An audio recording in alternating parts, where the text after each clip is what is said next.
In this video, we will learn how to create an Instagram account, so let's begin. So the process is same for Android as well as iOS devices. Simply go and open your Instagram app. Here we go. So once the Instagram app is open, you would be seeing multiple options. The first one is login.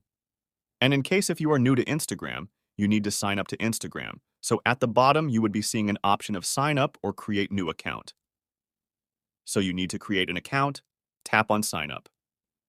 In sign up, you would be seeing enter your full name. Enter your name. Click on next. Then enter a strong password. Tap on save. After this, you have to set your date of birth. Then create a username for your account.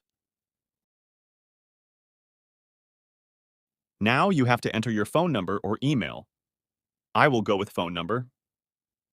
When you enter your phone number, and tap on next, a confirmation code will send on your phone number.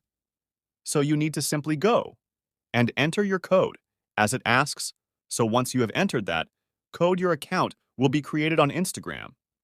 So hope it has helped you in creating an Instagram account. But before you go, please like, subscribe, and share. Thank you.